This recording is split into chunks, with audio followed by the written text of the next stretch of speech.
புது வீடு கட்டுறேன். என்ன டைல்ஸ் போடலாம்? ஹர்ஷா டைல்ஸ் வாங்க. இது ஆர்டினரி இல்ல, எக்ஸ்ட்ராஆர்டினரி. ஹர்ஷா டைல்ஸ். 10ஆம் தேதிக்குள் மக்களால் தேர்ந்தெடுக்கப்பட்ட அரசு அமையவில்லை என்று சொன்னால் ஆளுநர் ஆட்சி என்பதுதான் நடைமுறை சாத்தியம் என்கிற நிலைமை என்பது ஏற்பட்டிருக்கிறது. ஏற்கனவே தனிப்பெரும் கட்சி என்கிற முறையில் முறையாக தமிழக வெற்றிக் கழகத்தை ஆட்சி அமைப்பதற்கு மாநில ஆளுநர் அனுமதித்திருக்க வேண்டும். அதற்கு பதிலாக குறிப்பிட்ட எண்ணிக்கை இல்லை, 118 என்பதற்கான எண்ணிக்கையை நீங்கள் கொடுத்தால்தான் ஆட்சி அமைக்க அழைப்பேன் என்று ஆளுநர் சொல்லியிருப்பது என்பதே சட்டத்துக்கு விரோதமானது, ஜனநாயகத்துக்கு விரோதமானது. இதன் மூலமாக தமிழக வெற்றிக் கழகம் ஆட்சி அமைப்பதை தடுக்கக்கூடிய நடவடிக்கையில் தமிழக ஆளுநர் அவர்கள் ஈடுபட்டிருக்கிறார்கள். ஆகவே ஆளுநர் ஆட்சி என்பது பாரதிய ஜனதா கட்சி கொல்லைப்புற வழியாக ஆட்சி நடத்துவதாகத்தான் அமையும். இந்த சட்டப்பேரவை தேர்தலில் பிஜேபி அதிமுக கூட்டணியை தோற்கடிப்பது என்பதுதான் இந்த திராவிட முன்னேற்ற கழகத்தின் தலைமையிலான மதச்சார்பற்ற முற்போக்கு கூட்டணியுடைய மிக முக்கியமான கடமை. அதிலே பிஜேபி முற்றிலும் தோற்கடிக்கப்பட்டிருக்கிறது.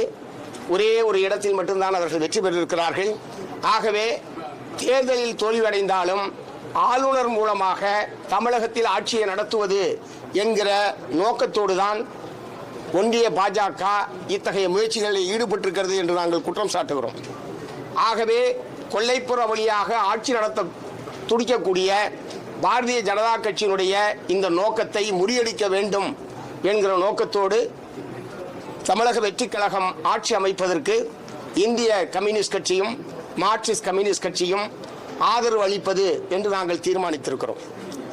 அதே நேரத்தில் அமைச்சரவையில் பங்கேற்க மாட்டோம், வெளியிலிருந்து ஆதரவு அளிப்பது என்றுதான் இரண்டு கட்சிகளும் நாங்கள் முடிவு செய்திருக்கிறோம். ஆகவே இன்னொரு தேர்தலை தவிர்ப்பதற்காகவும் ஆளுநர் ஆட்சி வருவதை தடுப்பதற்காகவும் இப்போது தாவேகாவுக்கு ஆதரவு என்பதை தவிர வேறொரு அரசியல் நிலைப்பாட்டை எடுக்க முடியாது என்பதை உணர்ந்து இரண்டு கட்சிகளுடைய மாநில குழுவும் இந்த முடிவை எடுத்திருக்கிறது என்பதை நான் தெரிவித்துக் கொள்கிறேன். தாவேகா ஆட்சி அமைப்பதற்கு இந்திய கம்யூனிஸ்ட் கட்சி மார்க்சிஸ்ட் கம்யூனிஸ்ட் கட்சி நிபந்தனையற்ற ஆதரவை நாங்கள் தெரிவித்திருக்கிறோம். அமைச்சரவையில் பங்கேற்க மாட்டோம், வெளியில் இருந்து ஆதரவு. இது ஆட்சி அமைப்பதை பொறுத்தவரை. மற்றபடி மாநில நலன் சார்ந்த பிரச்சனைகளில் ஒத்த கருத்துடைய பிரச்சனைகளில் திராவிட முன்னேற்ற கழகத்தோடு சேர்ந்து நாங்கள் பயணிப்போம்.